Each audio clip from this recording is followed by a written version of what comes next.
Yo, peeps, this is Roachee, aka the Roughneck, and you've been watching Urban Download. You don't know.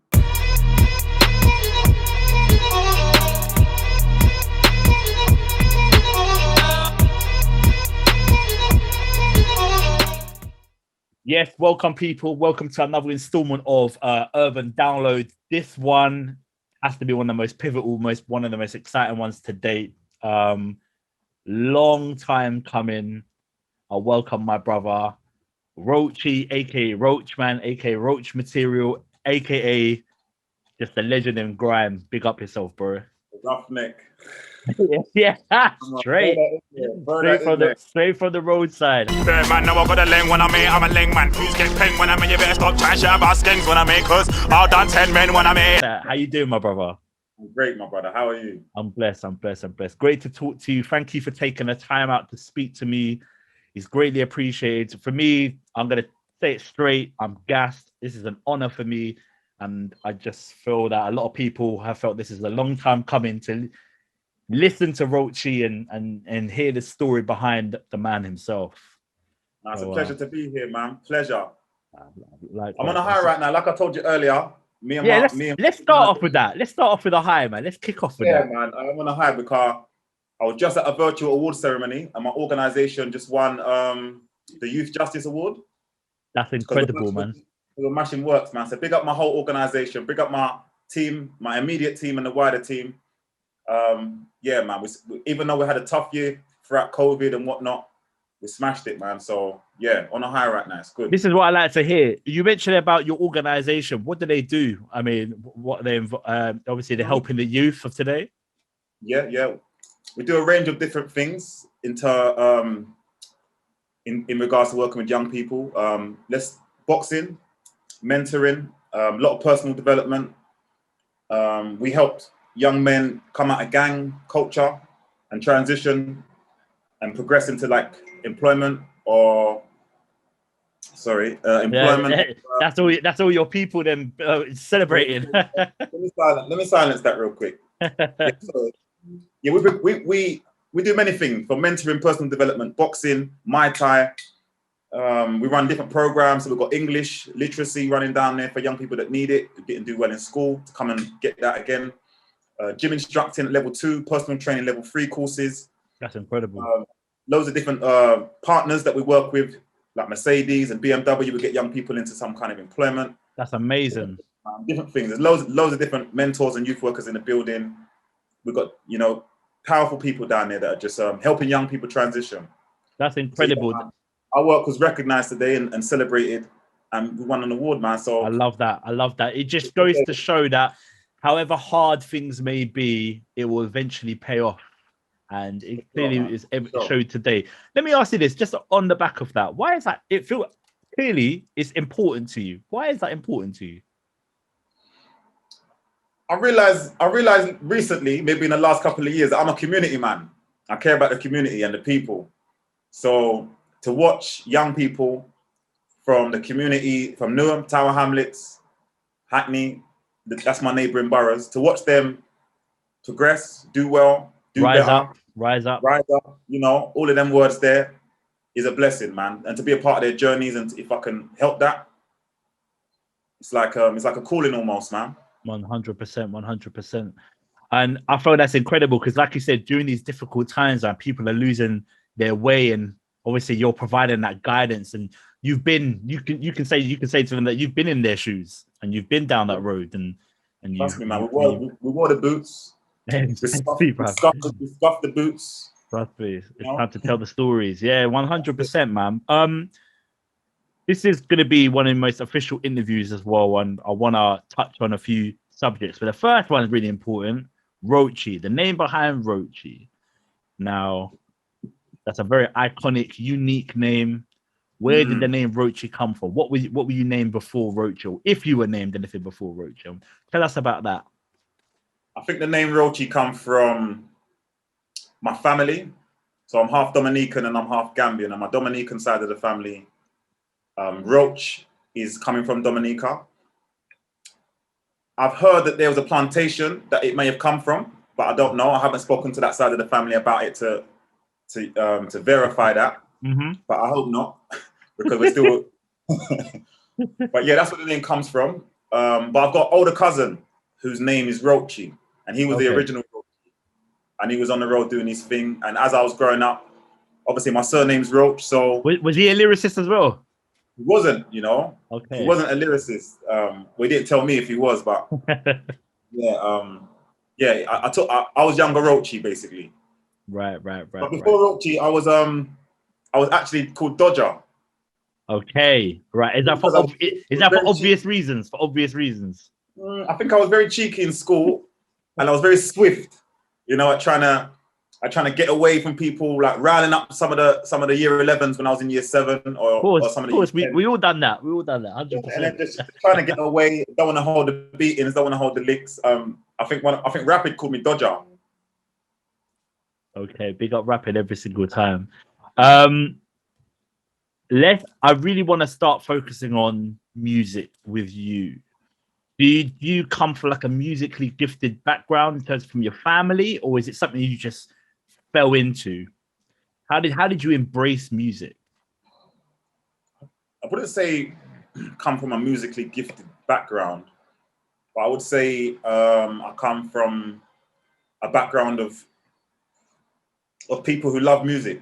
Both sides. My mum's Gambian, my dad's Dominican, and they both. When you mentioned Gambia, Dominica, I just think of a rave straight away because they're just raving countries. They love to party, bros. I don't know if they are not Dominican Republic, Dominica.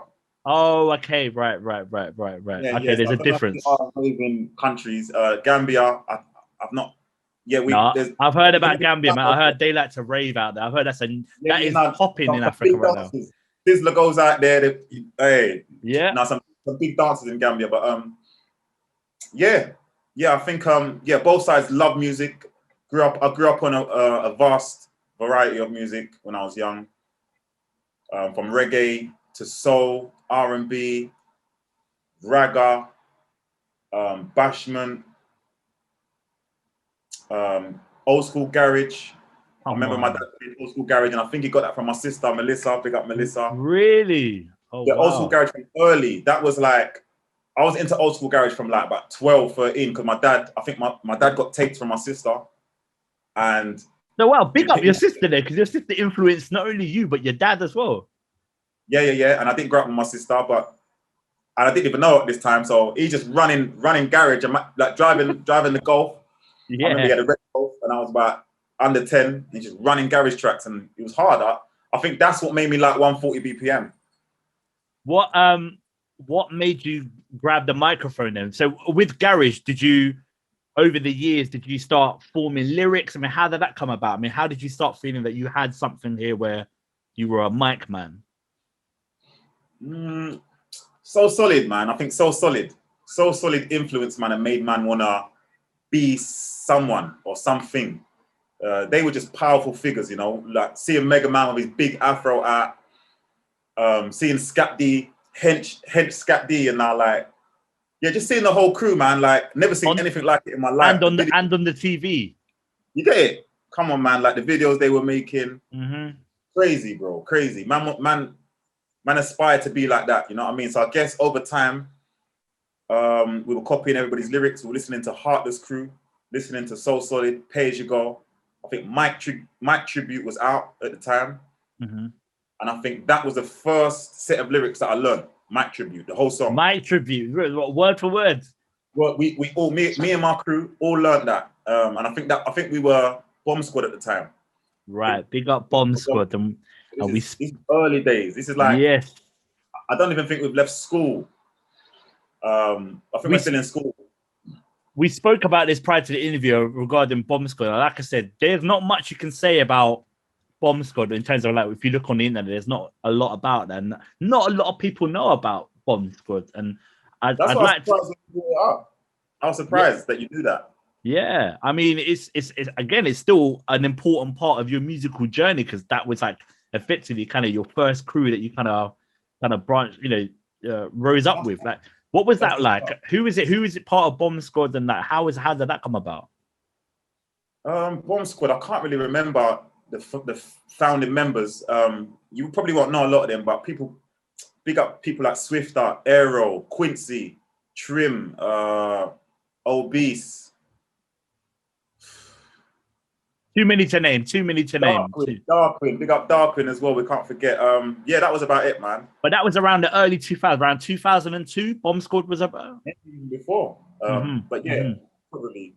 Okay, so were you just doing your own thing between yourselves, just kind of musically, just we weren't really as active as you would have thought? That was the street crew. So we were we all basically grew up together. At that time, we were doing music and we were trying to get money as well. So yeah, we were doing a lot of pirate radio. You could say for about 3 years before Roll Deep, we were doing bedroom sets, pirate radio. Can you hear me all right, yeah? Yeah, perfect. Bedroom sets, pirate radio, and youth clubs. Okay, so you were doing the circuits. You man were active. You were actually definitely. Big up Randy C and Goose. We were on Flavor very, very early on, paying subs. When it was in Canning Time, when it was in Roman, when it was in a block in Roman. Yeah, man. Yeah, you man done the circuits 100%. You've lived the real gritty life of grind, the subs days. Big up the subs days. I can't forget that at all. You get me, man, 100%. Every man sharing a portion of chips. We're on the grind. We're trying to lick it before the show. Man. Come on. Just trying to, yeah, man, 100%. Now, prior, obviously, Bomb Squad, you were just doing your circuits. You were trying to become find yourself as a garage stroke grime MC. Not garage MC, bro. Just strictly grime, yeah. I thought I'd try to bring it in there because I was going to say, all right. What was the point when you started to see your musical career kind of elevating prior to Roll Deep? Where did you see yourself? You think, you know what, I'm actually making kind of moves here. Like my bars I've got contact. People are feeling my music. People have really understand that I could be doing big things here. When did you realize that that's something that you could potentially be doing? It's just locally, innit? If you go to a youth club and people like give you a wheel up for one of your bars, or there's some appreciation or love being shown when you're spitting, I guess that's when you know that you may have a little something. Mm-hmm. You may have a little. If you're able to get it forward, you may have a little something.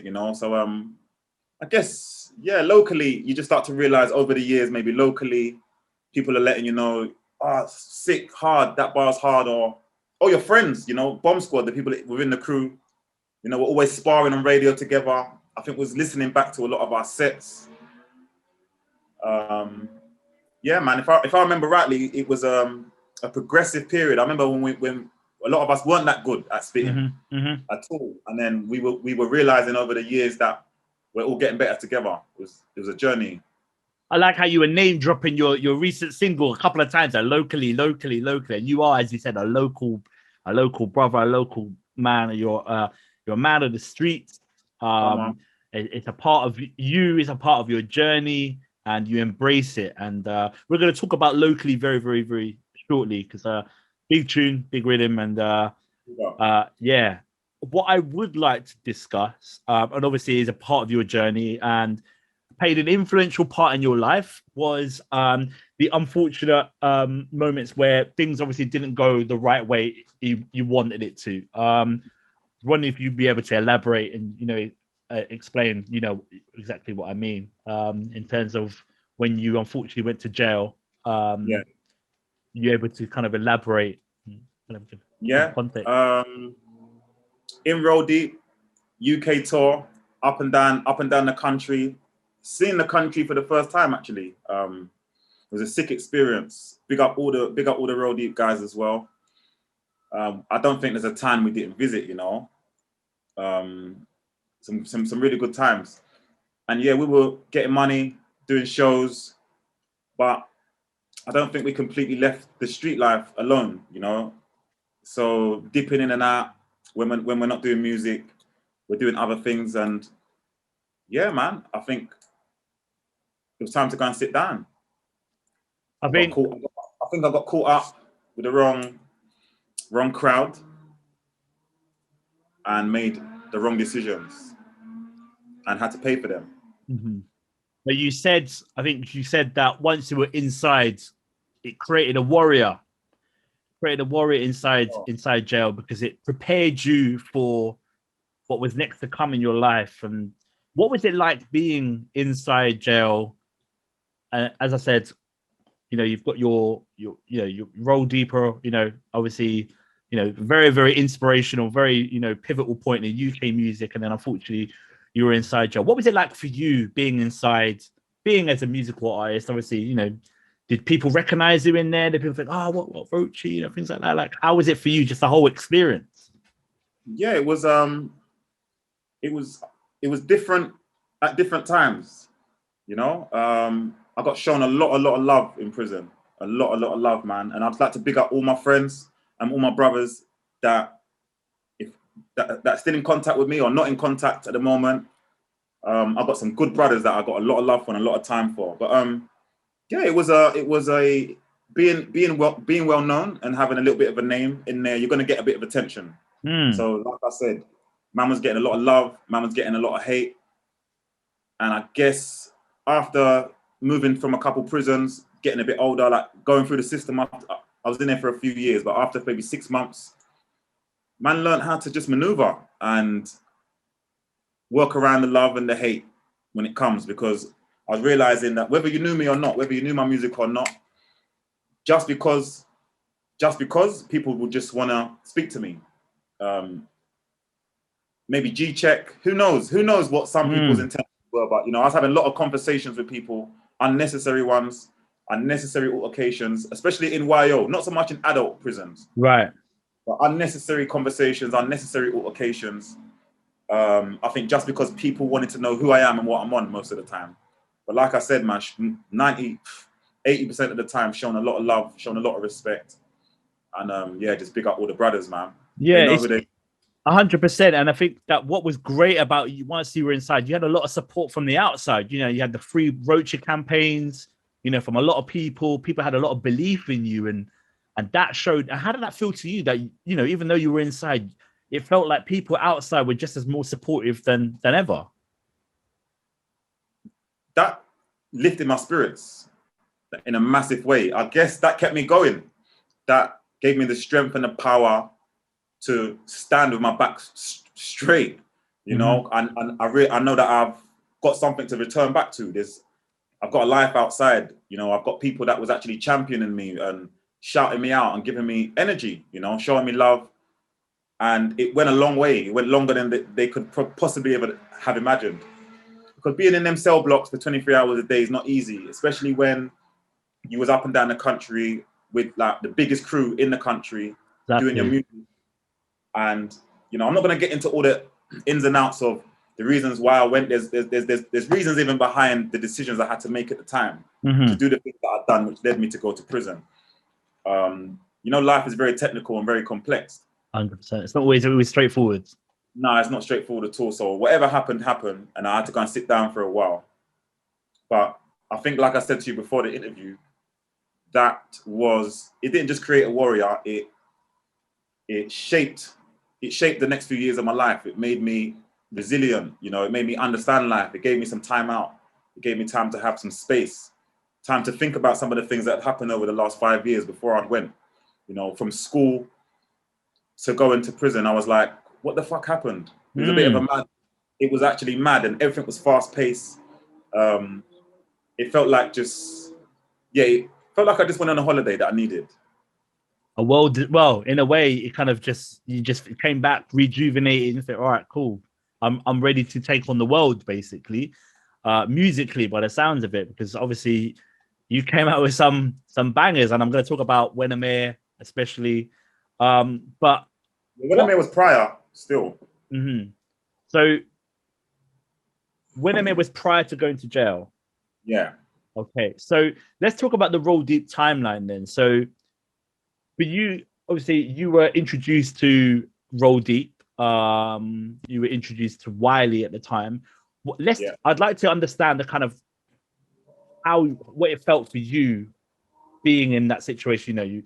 Roachee from Bomb Squad. Now we're Roachee in actually I should say Dodger actually, but Roachee in Roachee in Don't you say it, brother. you know what I mean? And how was that for you? I mean, because obviously Wiley was a pivotal person and still is in the grime scene. And then you've come up, you've been watching Wiley, and I think you once said that you used to be watching Wiley on TV, and then all of a sudden now you're with the brother. I mean, what was that like for you? Just being in his presence, and now potentially being part of Roll Deep. Yeah, I remember being in George Green's school in year 11 and being in the cafeteria and seeing Champagne Dance come on the screen and seeing Wiley with his doggy hat and the rest of Pay As You Go performing that tune, obviously, in the video. And I just thought it was cold. I thought the man was sick. I looked up to them. I like the Avrex jackets. I like the whole vibe. And on the Isle of Dogs where I grew up, there weren't too many. There weren't the most amount of black people there. So to see black people doing well, carefree, enjoying themselves, I thought it was sick, and I liked them. And yeah, I guess being in Roll Deep 5 years later after that is like a dream come true, man, for anyone, for any young black kid to be in the biggest crew in the country, or the biggest grime crew, one of the biggest grime crews. It's a dream come true, man. It didn't feel real a lot of the time to be spitting with them, pioneers, man, the legends, the champions. You get me? I mean, you're known for your aggressive bars and your unique flow and content. I mean, what was it like? Obviously, in Roll Deep, everyone had their own individuality. You had Wiley, you had Scratchy, you had yourself, and I could go on for ages. But what was the initial reaction when they heard you spit? So Wiley, he heard you, and he was like, how did he take to that? What was his initial reaction? No, there was great in the energy, man. Like, I think a lot of the time, like you said, man will be spazzing out on the radio shows and coming with that high energy. And I guess they rated the energy, man. They rated it. And obviously over time, Wiley was the first person to remix When I'm Here, the lyric. And he had the lyric and he was just spitting it on radio. This before When I Made the song, before all of that, Wiley just had. He just had the lyric instead of before he even made anything official, anything that went out to he just remixed the bar basically. Remixed the bar and that bus man. So big up, always big up the Godfather. I mean, like I said prior to this interview, I just did a remix of your freestyle, and the one bit that gets me is the When I'm Here bar, and then for me that is iconic, not just for you, but iconic in grime, because whenever anyone hears that bar, I mean, we did a set beginning of the year in London, and I saw Manga's reaction when you spat the When I'm Here bar, and after all these years, everyone was just like, oh my god, like the impact that those lyrics have to this day, even if it's been 20 odd years or whatever, is just incredible, man. And that's why it means a lot to a lot of people, When I'm Here. It comes from a certain time and certain era. And we know what it was, man. We know how we was living at the time, and let me just specifically on that bar. What does that mean to you? What are you trying to say? What are the connotations? What is it? What's the meaning behind the When I'm Here bar? Is there anything? Can you remember your thought process when you were just writing that? What was that about? Yeah, it was kind of like talking about when we turn up, kind of thing. What to expect when we're around or when we're there. Basically, it's kind of like. That was just the whole vibe, man. Letting people know you can't chuck a thing when I'm here. Like, just 100%. 100%. Just putting it out there, man. Definitely, man. Definitely letting them know.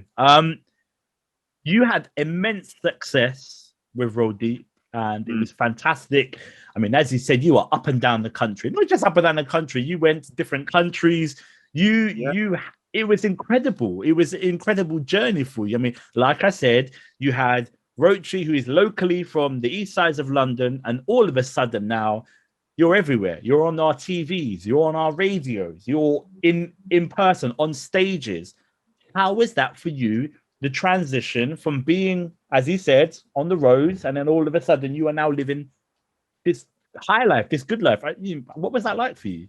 It was sick. It was sick to be like, it felt like you were appreciated, as a person. Like, even though we were so young and we're spitting, the world agrees. It just felt like Yeah, it felt almost like you were famous. It felt more or less famous, man. Like, come on, man, you're going places. I'm saying not more or less. You are famous, bro. Let's rephrase that. Like when the tour bus is pulling up in certain towns, there you go. You know what I mean? The gal are running towards the bus. The man then want the autographs and the pictures. That's probably what most people would have wanted.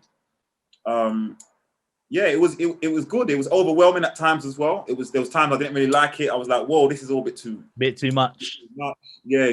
Going certain places and then being recognized, and I was like, bro, I didn't really want to be recognized. Yeah, there's sometimes you just need to you would just do you. Have that convo, or I mean, at times I remember if you're on your own, you might feel a bit vulnerable. Like, yo, can I go certain places? Like, yeah. I think because of the culture, you know, a lot of people are moving to artists them times as well. So I always felt like, I'm even more of a target now. This is mad. Yeah, you got to be on your toes, right? You got to be on the you got to be prepared. I mean, yeah, it was good. They were good. There's pros and cons, man. Pros and cons. Of course. Let's talk about the pros. Obviously, like I said, you were traveling up and down the country, but you also went to Ayia Napa. You went to different countries. I mean, what was that for you? I mean, again, it must have been surreal. Just as I said, it's like from one extreme to the next. I mean, like I said, you come from the roads, you're doing what you have to do to survive, and then all of a sudden you're living what we watch on TV, where everyone's living the high life, and then you lived and breathed the high life, where to the point where you had to go to other countries to do what you do best, which is spray down your lyrics to the people. What was that like? Jedah, there's no words, man. There's no words. No words can describe that time of my life. Great time. Some of the best memories, man. Big up Breeze. And I was well looked after. Big up Flo Dan, Rika Dan, Danny Weed, Target. Big up. Very well looked after. You know, them man were a lot older than me. And they taught me the way. They taught me the ropes. Took care of man. And I learned from them. So yeah, Ayia Napa and all the other journeys that we went on, all the other towns we visited. It was just crazy. It was crazy. Like best time, some of the best times. Never forget. No, 100%. I mean, like I said, it was all part of your inspirational journey to where we are today. But like I said, it's part of grime history. You are part of the immense history that UK music has to offer. Like that's who you are. You've had a massive impact on a lot of people's lives musically, and it's just incredible to see how far you've come. I'd also like to talk about Ruff Sqwad and their importance to you and their influence towards you as well. And obviously, you know some of the Ruff Sqwad members from early days. I think possibly school days, or secondary school. I mean, how did that come about? Because obviously, you then started to do stuff with them musically, and started, as I said, I mentioned about the Risky Roads freestyle as well. Talk about your kind of relationship with Ruff Sqwad and how did that come up from the early days, and then talk about how we obviously got to the modern days. You can be severe and we just have been. Stay at this pace, stay at the pace, because the man are getting tired of the chase. Attention, listen to the sounds of the skengman. When me and my friends, them are enemy avenging, I need a good selection of weapons. I met Rapid and Slicks in year 7. Big up all my Blessed John Roach gang. We went to school in Poplar. Yes, as soon as I met Rapid, I guess we just clicked and gelled instantly. Slicks weren't in my class, but over the years we developed a relationship. Rapid and Slicks were very close from very early. I think they were doing some sort of music. And I guess when I left school, kept in contact with them both, started going around their area, which is Devon's Road, which is not far from our area. And my nan used to live not too far from there, so I was always at my nan's house as well. I'll buck them, man. And that's when I met Scholar, Strider, For the Guy, Shifty, Dirt Dange, all the olders like Too Shady, which is another crew, which is a lot of them man's older brothers. Dirty's older brother, Strider's older brother. Yeah, man, I met the extended family, and I think that's probably about 15, 16. And then since then, we're all now in our mid-30s. Since then, we've been brothers, man. They're all my brothers. They've always, aside from Roll Deep, they're those group of gentlemen have always been supportive towards you, always been by your They're real, side.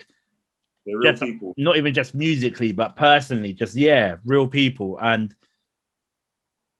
I mean, what were they like? I mean, like I think you mentioned that when you came out of prison, they were there.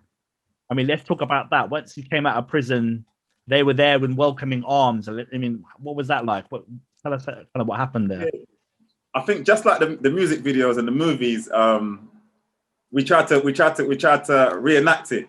So when I come out, yeah, champagne. Yes. Took me shopping. You know, I think every man put a few bills in, and I think we managed to get over a bag of sand, and went lakeside and just went from shop to shop. You know, them lot just introducing me to the new levels of swag, because obviously I left on tracksuit. Obviously you were out of the game for a while. Out of the game. I didn't know what was going on. Like, man, I'm coming out, man, I'm wearing like the most baggiest jeans, like big boot cuts, hanging over the Air Forces. Man's like, what? It's not like, man can't just sling on a trackie. Man's like, they're like, nah, we're going out. You know, life is different now. You know, people were driving. So yeah, now the squad, they looked after man as well. Took man up to Lakeside, splash some cash on man. Big up all of them and SL Large. Yeah, man, made me feel welcome, like ready to get back to life, ready to settle back in, because it's not difficult when you're coming from the cell blocks and you don't know what the hell you're gonna do. Exactly. And money's low. And that's the problem with a lot of the younger generation. They come out of jail and they've got, because there's no direction, they haven't got anyone not to rely on, that they have to fend for themselves. But for you, luckily, you had a band of brothers who were there ready to say, Roachee, we've got you, basically. We've got you, brother. Like, when you're out, we're here to help you transition back into the real world. And they support it, because look how many people reoffend, and the reoffending rate is mad high. You know, some people can't manage when they get back out here, because, you know, I'll put it out there. Like, when I come out, I probably went for at least between 7 to 15 job interviews over a 3 to 4 month period. And because of my criminal record, they were just like, can't do it, mate. You know, I just can't do it. And a lot of them are like, man's not trying to apply for some serious job, just a bit of driving. And I'm like, what? I can't drive. You'd have thought that I'd murdered someone or something. Like, it was strange. But all of those experiences made me understand better the society that we live in, you know, and how things are operating, and how for a lot of young people, once they've been to prison, society's now almost shunned them, and then that whole turn their back away with them. Yeah, that whole reoffending thing, you can't kind of break the cycle. Society kind of doesn't want you to break the cycle almost. So I started learning a lot through my journey, you know, like, and then realizing, we need to get out there and blow the whistle and support others who are going to be going through this situation, coming out of jail, no support, hardly. Well, there is support. There's some services available, but like, you've got to either have a lucky break or... Right, yeah, it's not easy accessible. Like, you've got to be lucky to get that. But the thing is, though, before you had a record, for some communities, it wasn't easy to obtain certain jobs before. So when you're coming out of those spaces there and you're trying to apply now, it's like, forget it. We didn't want you lot before. What's crazy is that you said that once you realize and you kind of clock the system and realize that you need to be changing it up because you're not getting the opportunities. But for some will look at that and think, you know what? You know what? Forget it. I can't be bothered with this. I've tried and the system's not helping me. I'm just gonna go back on the roads and do my thing. What for you was it? I can't say that. I can't say that I'm not that guy. I wasn't that guy. Like, we got to eat. You know, we got to survive. Like, life is running. And if people are not going to give people an opportunity, then we'll make an opportunity. That's life. Of course. So yeah, man. I mean, like you said, Ruff Sqwad helped with that transition. Within months, because I'm a hustler and I've got like a brain, I found my feet, and then things started rolling. You know, I started to understand what was going on out here, and started to adjust. Big up people like Yellow Man, Thunder, and all the other people that were a part of like what we were doing at the time. Now, obviously, musically, obviously you started to work on projects. I think you did a project with Skepta and Desperado. I think we were supposed to do something, and we went and took pictures, and Skepta had some ideas, but I don't think they materialized. I don't know what was the reason. So you with Skepta, obviously, again, he's a pivotal point in the UK music. How was it being rubbing shoulder to shoulders with people like Skepta? And how did you form that relationship with Skepta in the first place? Yeah, I think I remember seeing Skepta with Meridian Crew. We are Meridian man, you get me? So we've got lyrics to them, we're just Meridian. On Deja, the set before, we used to go there with Ruff Sqwad. Ruff Sqwad were after Meridian Crew on Deja. So I remember seeing him there. And then I think I remember seeing him possibly on the circuit a bit. And then I remember him joining Roll Deep, or being a part of it. I think he was, Boy Better Know, Roll Deep as well. Yeah, so it was sick. It was sick, man. Like he's a top spitter. You know what I mean? Top spitter. Always had a high energy at the time. Someone who would like big you up as well. Like someone who, because he's a little bit older than us by a couple of years, and he was someone who he was all about togetherness back then and just encouraging people. You know, it was good. It was good to spend those times with Skepta still. Again, like I said, he's a great person, great musician, and obviously being amongst. Let's have it right. It was a powerhouse, man, and especially back then, you know, with them lyrics like "go on in," like straight powerhouse. Even on the productions, even some people don't know he was a DJ before he even spat bar. That's the most craziest thing about it. that was one talented brother right there, and still is. Sorry, that is one talented brother. 100%. Learned a lot being around them guys. Definitely. Being with Ruff Sqwad, obviously you were amongst the likes of Tinchy Strider. You were on the remix of Strider's track "Rollin'." Oh yeah, Roachee's back on road. Oh yeah, Roachee's back on road. They're like, oh no, I'm cool back in their hole. These bozos see the big man and call the popo. Produced by Maniac.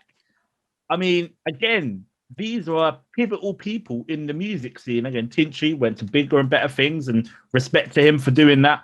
What was that like, again, being around people who were really trying to make a name for themselves and trying to rise up and move away from what they were trying to do? What was that like for you, especially being on the remix of a big track like "Rollin'"? Yeah, it was sick, man. It was sick to have had that support. Like, man's come out from the gates. Big up Delusion. Delusion was on that tune originally, and unfortunately, Delusion went away for a bit. So I come back out and Strider was like, "Oh, I got this song. I was gonna shoot a video. You know what I mean? But Luge ain't here. He's not gonna be out for a while. Do you want to jump on it?" Sort of thing. Now we're gonna change the song, I think. So I was like, "Yeah, whatever the weather," sort of thing, man. Jumped on it. We shot a video, and that was a vibe as well, man. It was cold. You know, used to go on Strider's tour and perform it here and there. I mean,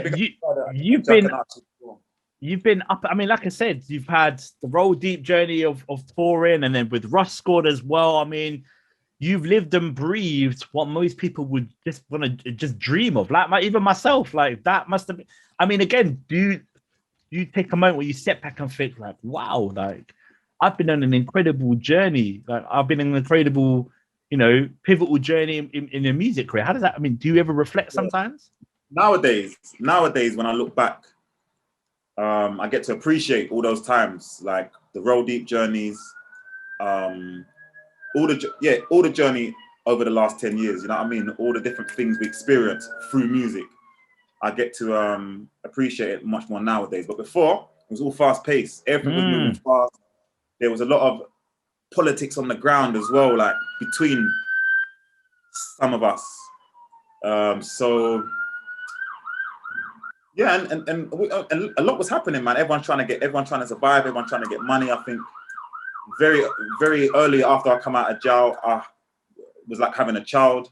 I think within a year of me being out, I got told I was gonna have a child 9 months later. So I think my child came after me being out for like 18 months. So I didn't really have the most time to adjust properly before I was pushed into like major responsibility, right? Which then just changed everything for me. That's when I said, okay, it's time to level up even more. It's time to change up the way we live and the way we look at life. Everything, man. We mentioned about how you traveled as well, and I wanted to mention this a bit later on because obviously this is not part of any roll deep journey, but you've been to Hong Kong, which is must have been an incredible journey for you, especially for a grime MC as well. I mean, what was that like? I mean, obviously you went with Future Brown and Jay Kush. Yes. I mean, what was that like? How big did up. that come about? Big up Future Brown, big up Jay Kush. That was cold. Jay Kush shouted me because we'd done some tunes with Future Brown about a couple years before that. We'd made the link, and we was on their album, Me, Rapid and Dirty, I believe.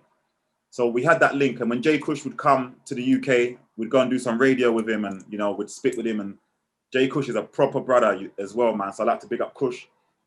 But yeah, he shouted me about the tour. Said, Future Brown had been invited to do an Asia tour. And he said, like, Roach, we'd love you to come. We're going to start promoting it, make the flyers, let everyone know that you're coming out there so they can do their Googles before we get there. And yeah, we toured, man. We did China, South Korea. Is it South Korea that's not got the war? South Korea hasn't got the war. Yeah, it's North Korea that's got the war. Yeah. South Korea, China, Japan, and Hong Kong. That's and it was cold. It was I sick. mean, what was that like for you? I mean, like I said, you were... Again, you've gone from like one extreme to the next. I mean, what was that like for you? I mean, 1 minute you're in London, up and down the tour in the country, going to Europe, and then next minute you go to the other side of the world, again, doing stuff that you love. I mean, what was that like? It was amazing, man. It's the only, every time you ask me what are these things like, I can't find no words. There's no words like, but some of the best experiences, like to be out there. I remember.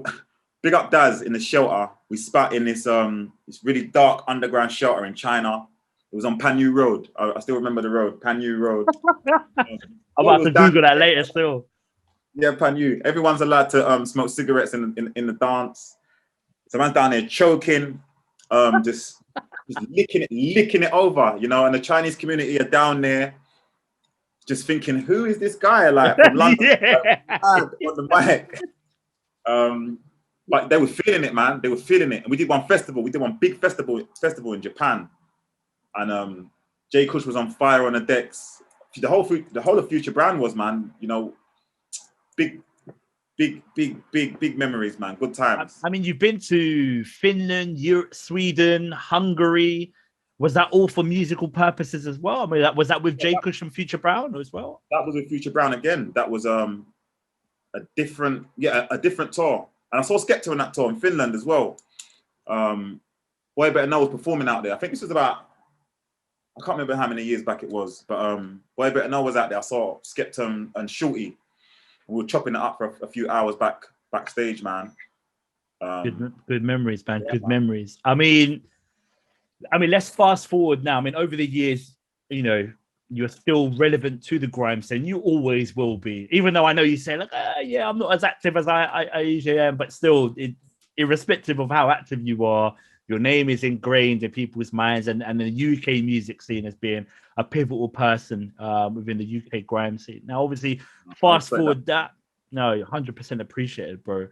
Now, recent events, obviously, we've been seeing Wiley becoming active, and you've been down the village. Picking up a storm. So, I mean, obviously, you've been able to interact with not just with the older generation, but the other side with the new generation. Big up Duppy, big up Young SBK. Big up them man there, man. Big up them, man. Are you crazy? Duppy and Young SBK get me 2 gas. New tracksuits, so I'm dripping again with K1 Impacts. We're smoking a leg. When I see them, man, there, the energies that they give, man, is crazy. Like, them man are big producers as well, bad boy MCs.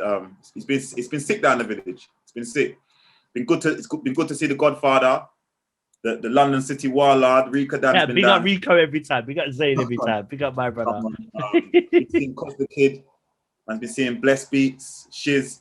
A lot of different talent down there, brother. A lot of people passing through. Big up all the Birmingham man, Father Bates, Hitman. What's that like? Obviously, going back to the village, did it feel nostalgic for you, thinking like, whoa? Because obviously, you spent a lot of time there as well. I mean, what was that like being around Rico, Bless, big up, Godfather Wiley? Like, what was that like for you? Did you feel a tap of it? Like, whoa, like this is bringing back some memories here. Yeah, no, it felt like the old school days when we used to go to a studio called Leroy Street in South London. It just felt like that all over again. Yeah, Leroy Street in South London. We used to go there a lot, recording the Road Deep albums and the Creeper mixtapes. So the village reminds me of that. The village reminds me of that. It's like that unity again, that togetherness, making music together with people. Because that's how I like it, really. That's what I enjoy the most. Not the solo artist thing is cool, but man enjoys to make music with I can tell. I mean, that's what you've been accustomed to majority of your musical career. Like I said, you've been with Bomb Squad, Roll Deep, Ruff Sqwad as well. I mean, you're more of a collective man, even though you can still run it down with individually. You can still hold it down. But going back to the village, obviously people want to know, and obviously I know that you sprayed a couple of two tunes down there with Jams, I believe. Come on. How you know I know Jedah? How you getting all this inside information, man? Oh, bro, listen to me. You're a spy now. You're a fly on the wall somewhere. Oh, bro. Talk us through that. What's cooking? What's cooking? There's a lot cooking down in the village, man. There's a lot cooking down. Hey, some of the stuff I've heard down there is cold. Big up the Godfather. He's got something special going on down there, man. But yeah, now I've had the opportunity to jump on a Jams production. Big up Jams. He's been on fire. FaZe has been on fire. So is Teddy, man. So is Rapid. Them man have been going down there on a mad thing. But one day I went there, FaZe had something going on. And Cadell, I think Cadell just bodied the thing. Chorus, 32 bar. And I've gone in there and I've seen swingers in the booth just laying something mad. Yeah, big swings. Come on. Now come on, big up big swing. Big up all the E3 tugs. And Cadell was like, Roach, straight away, as soon as I walked in, Roach, 32, like, strap a 32 for this, bro. And I was like, instant. I just got to the studio, literally. So I just sat down, got my pen and pad out, and just was holding the meds and just got that 32 out. And yeah, man, so I've done that tune. And then we've done some next tune. I don't know who produced it. Rapid Part produced it, and he collabed with someone else. I don't know the guy's name, forgive me. But I think there's a lot of MCs on that one. It's like a rally, 16-bar rally. Okay, I love them too. So that brings you back nostalgia of grime, man. I miss them kind of, the ones there. Yeah, man, 16-bar and switch. One thing that we haven't talked about, and one I think is really important, is your music, bro. What you've made to this date. One of the biggest iconic tunes you've ever made is All Day Long. Everyone knows I want it all day long. Working your whole crew. It's been classed as the fans' greatest song you've ever made. I don't know if you knew that. No, big up Rapid on production. Yeah, it's probably one of my favorite songs. Actually, people do say they love Sith Lord a lot. But Sith Lord's still a big rhythm, but for me, yeah, man, it's gonna have to be All Day Long all the time. All Day Long was cold, man. When that used to come on in a dance, it was instant forwards for me, man. Instant forward. Trust me. Big up Rapid, bust me. But no, All Day Long was one of my tracks, man. That track, aside from When I'm Here, it was that track that gave me some attention as well and some respect, like you could say, as an MC. As an MC, obviously, that's a very good point I'd like to touch on. You didn't really have anyone who was looking after you, your music side of your business. It was basically just yourself, just managing your own affairs. Did you have anyone on this in the wings who was kind of taking care of your affairs? The reason why I asked that was no doubt you probably were approached by promoters and this, I'd like you to do this and I'd like you to do that. Did you have someone in the wings looking after that, or was that literally yourself saying managing the whole team? Obviously, when I was in Roll Deep, obviously they was doing whatever. As a solo artist, yeah, I've managed my own stuff. But for the last 3 years, I've been working with a manager. So I've got a management, big up AJ. And yeah, he's been working with me on all the stuff that we've been doing, the freestyles. He created the merch. And yes, I like it. I like it. Can anyone grab that at the moment? Yes, roachmaterial.com is the website. You got a .com as well. Okay, I like this. I like this. Professional thing. You can grab it from there, but we're coming with more. We're coming with more colors, man. We're coming with like we're trying to get the brand. You know what I mean? For all the man and gallum that want it. For the gallum. I like it. I'm gonna have to cut one still. I like it. You've got my size though. Lockdown's Yeah, been a what bit you tough. blood? Lockdown's been a bit tougher, man. You know the ones that. Nah, I hear you, man. Do you know Got what? you. I appreciate that, my bro. I'm gonna read something out to you. That this is something I found on the internet, and this is something that someone has said when they've analyzed your music. Okay. Listen to this. It says Roachee is brilliant because he takes the hyper masculinity of which all rap musics are guilty, exaggerates it beyond compare, puts his own ridiculous persona in for good measure. That, for me, is you in a nutshell. And when I read that, I was thinking, yo, someone has actually taken the time to really analyze your craft. And it's so true because what I love about your music is that it's relevant, but it's raw. It's real grime. The way you deliver your sound is just so gritty that we don't hear a lot of that these days. I can't really explain it, but do you agree with that statement? Do you agree that that's basically you in a nutshell? That you're literally like, you know, because I'm going to talk about that as well. Your musical kind of influences, but you know, it says which all rap musics are guilty. You exaggerate beyond compare and put all of your own ridiculous persona in for good measure. Do you agree with that? Yeah, I agree with that, man. I do exaggerate it, but not all the time. Like some of the stuff we're trying to describe in the music, we're underplaying it. You know, like sometimes we're underplaying what's actually happening out here and how crazy it really is. But then sometimes we're making it sound more crazy than it is, just for people to know that it is just crazy. At least it's as simple as that. It's as simple as that. Just to finish off, your mixtape, one of my favorites, Roach Material Volume 1. You mentioned Sith Lord. I mean, again, and someone else's analysis is I can listen to this album, this mixtape every day, and it gives me goosebumps every time. That's what someone wrote on one of these forums. I mean, like I said, and that was not long ago, that comment.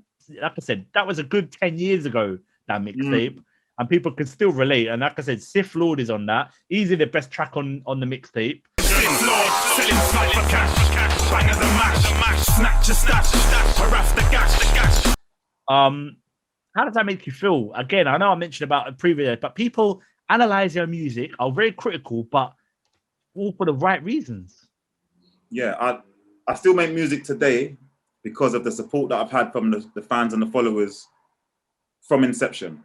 You know, from the very, very beginning, the support that I've had, not just from the followers, from some people probably in the industry, other MCs reaching out, people like yourself, Jedah, people that are like kind of in the game, DJing or whatever, reaching out, showing support, bigging me up when I'm doing stuff, or if they like stuff, making it be known, giving me feedback on my music as well, like talking to me about the music I've made. And yeah, like so many people have been on the journey with me at times, even though I don't make that much music. People have kept me going, basically. So 100%. That's what that sort of stuff does for me. I don't really read comments and see all that sort of stuff, but if brought to my attention like you just did, it gives me energy to keep going and keep making some music for people that want it. It just goes to show that even like you said, with the people who are in jail, who've come out of jail, if they had a little bit of support like that continuously on a regular basis, it could change a person's world for the better. And it's just crazy to see that we don't have a lot of support. We can't provide as much support to, you know, the younger generation, not just the younger generation, the people who are trying to better their lives. And for you, it sounds like you've had you've had a lot of people be by your side and help support you and you know, when you're difficult times and rise up with you. I want to say a lot of people. I'd say let's narrow it down to like members of Ruff Sqwad. And people are doing things without knowing as well. You know, people are not like consciously doing it. Right. We're just brothers, isn't it? They wouldn't know that writing me a letter in jail was massively supporting me, or they probably would know, or sending me that £20, you know, how much it really meant, or taking me to Lakeside, or when fans message you personally, like DMs or whatever. The energy that gives you, people might not know, but that stuff is fuel. It's fuel in your tank, man, and it will keep you going. Definitely, 100%, and it's amazing to see. Just finally, again, going back to Roach Material Volume 1, Sith Lord. that was a different track. That's a different kind of Roachee right there. I mean, Roachee's renowned for grime. This was kind of a grime dubstep rhythm. How was that for you when that was brought to your attention that you would be spitting on a dubstep rhythm? How did that come about? I wasn't really on it at first. Big up Magic, no hats, no hoods. I think he sent it to me and he was like, you would destroy this because of my voice and because of my style. And I was like, yo, that's gonna destroy me. You know, that beat there. Yo, what are you trying to do? Like, give me some grime, give me something nice and easy. Yeah. But when I started writing the bars to the tune, and we've gone studio and I've laced it, and I've seen Magic's reaction. He's really liked it. Thought it was cold. Yeah, I liked it. I was like, no, this is sick. This is different. I'm not like, it grew on me. It grew on me basically, and I liked it. The reason why, it was. I mean, what's amazing to see, and I mentioned this before, is that this tune enabled you to encapsulate different types of your fan base. You were able to tap into the dubstep kind of the scene. You were like, whoa, what's this tune? You've got a grime MC on a dubstep tune. We ain't heard of this. And like I said, when I've looked at the kind of the analysis and comments, and people are like, this track isn't crazy. Like, I'm not here for grime, but I'm here for Roachee because this is a sick dubstep tune. And you were able to help, get MCs crossing over to the other side and feel comfortable with their versatility on dubstep. And that, for me, was a perfect example. I want to talk about something more relevant now, and this is locally. And for me, I love it. I love it. And I'm going to tell you why I love it. And the reason being, because we mentioned at the beginning that you're true to the streets.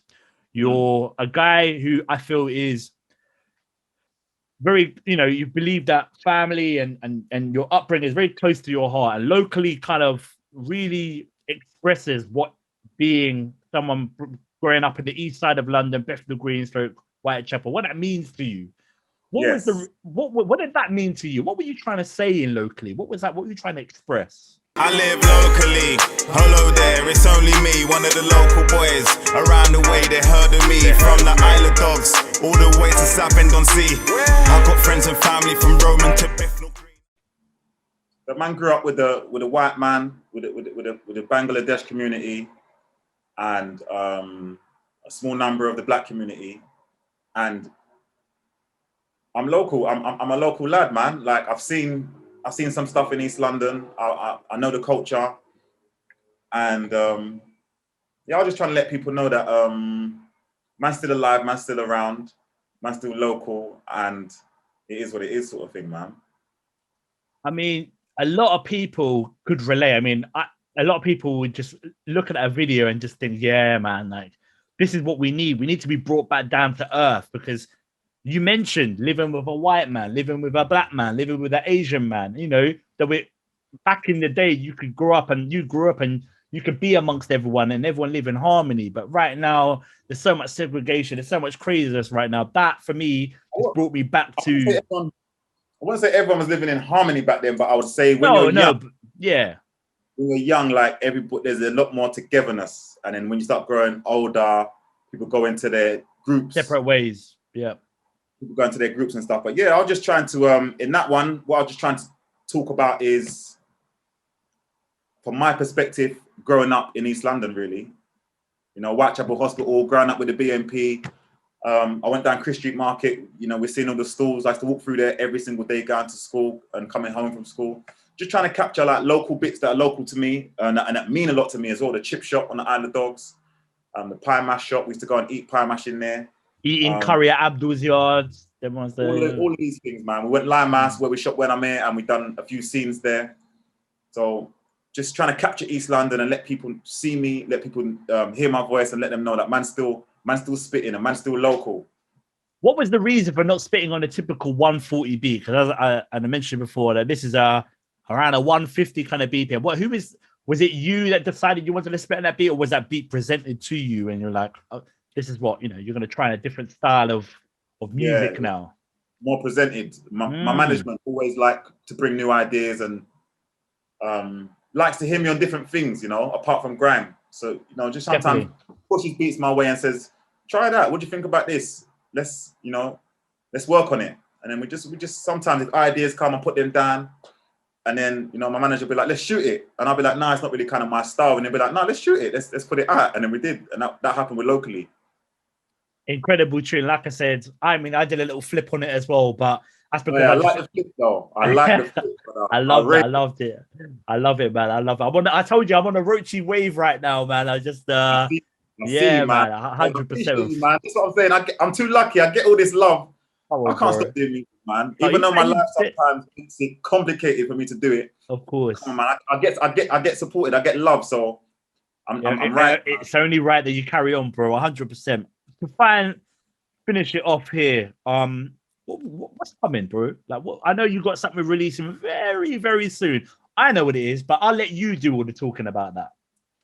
Yeah, man. I mean, I don't know when this comes out, but go and check out my Bronson bars. Not 1, not 2, but 3 lockdowns.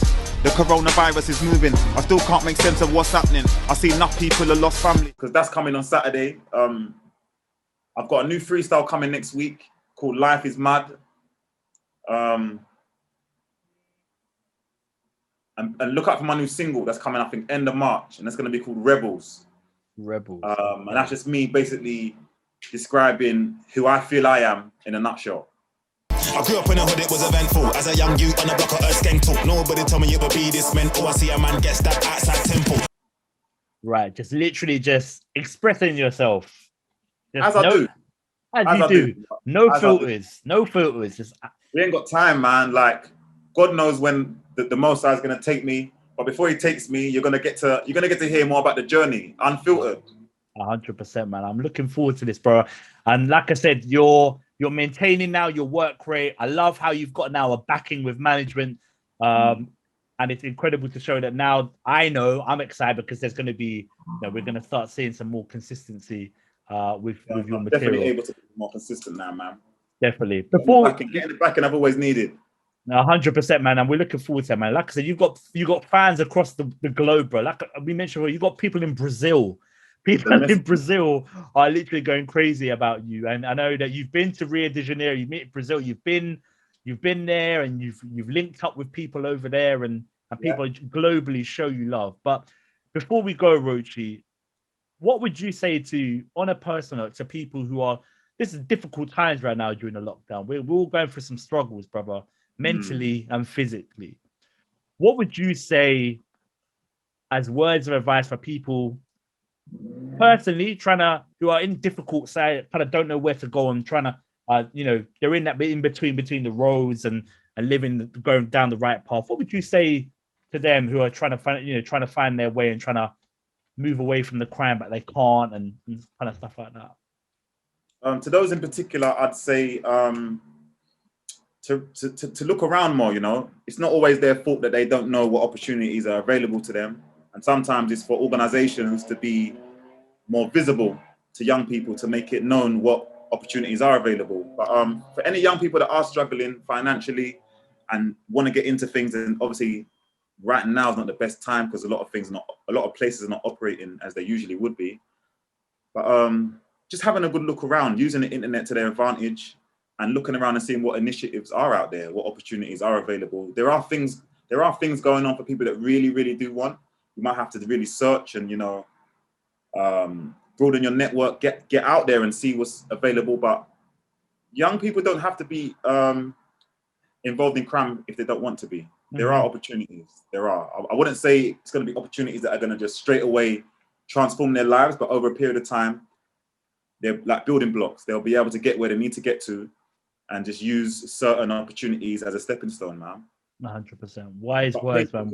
Patience. We're coming out of this. We're not in this forever. I know the government's trying to bring new variants and all that sort of stuff, but patience, man. We are going to come out of this. There will be opportunities to earn proper money for people soon. There's light at the end of the tunnel. Yeah, there's light. There's light, man. And until we do get out, we just might have to maintain our mental health and our physical health. Train, eat properly, and be around the right people. 100%. Make sure that we're occupied doing the right things, and then we should be okay.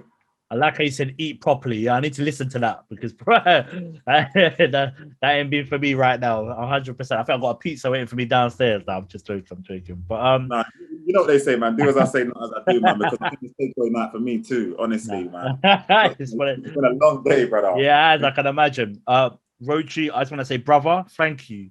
Thank you for taking the time to speak to me. It's been really insightful to listen to your journey, how you've, the highs and lows, and how you've become the person who you are today, which is an inspiration to most, and musically and personally, if you know what I'm saying. And thank you for having me, Jedah, man. It's much appreciated to be here. It's a pleasure. The pleasure's all mine, really. And you've been reaching out to me for a long time. You've been wanting to talk and sit down. You've been another person who's encouraging the music, someone who always bigs me up and makes it known that you fuck with the music. 100%.